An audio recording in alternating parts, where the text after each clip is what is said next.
আসসালামু আলাইকুম সবাইকে। আজকে আপনাদের দেখাবো অনেক মজার একটি পিঠা রেসিপি।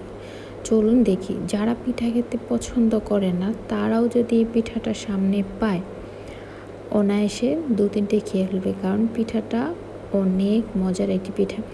এই পিঠাটা আমার আম্মুর কাছ থেকে শেখা। আজকে আমি আমার আম্মুর বাসায় গিয়েছিলাম, সেখানে গিয়ে আমি পিঠাটা বানিয়েছি।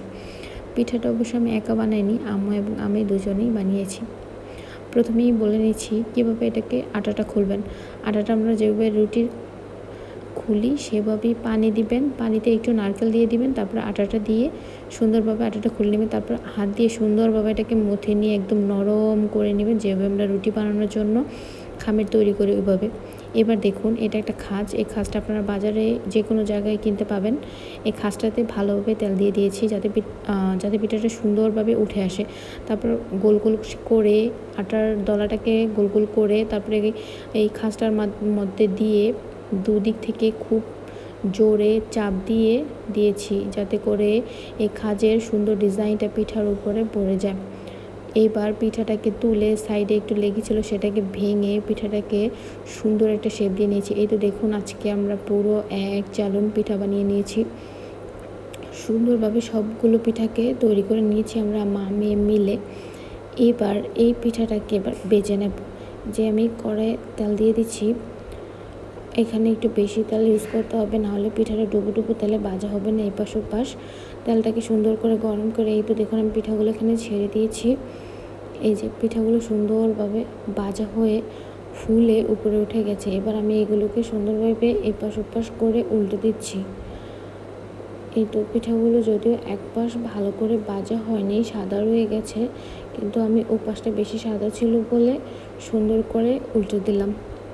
আপনারা চাইলে এখানে একটু ঘিও ইউজ করতে পারেন, বাট আমি ভুলে গেছিলাম, তাই শুধু নর্মাল তেলে ভেজে নিয়েছি। এই তো পিঠাটা ভেজে নিয়েছি। আপনারা যদি কেউ চান এই পিঠাটাকে এখন খেতে পারবেন, এটা অনেক মচমচা হয়েছিল।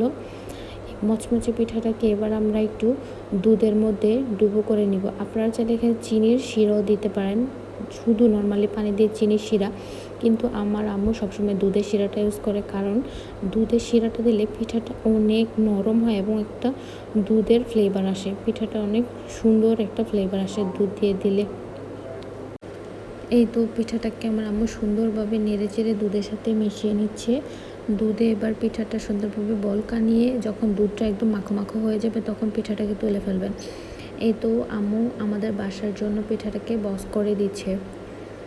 পিঠাটা দেখুন কি সুন্দর, মানে আপনারা ভিডিওতে দেখে বুঝতে পারছেন না, সামনে থাকলে যে পিঠা পছন্দ করে না সেও এটা খেতে চাইবে এবং সেও পছন্দ করবে। স্বাভাবিক, আমার হাজব্যান্ড কোনো পিঠা পছন্দ করে না, কিন্তু সে এই পিঠাটা খুব মজা করে খায়, তাই আম্মু সাধারণত তার জন্য এই পিঠাটা বানিয়ে পাঠায়।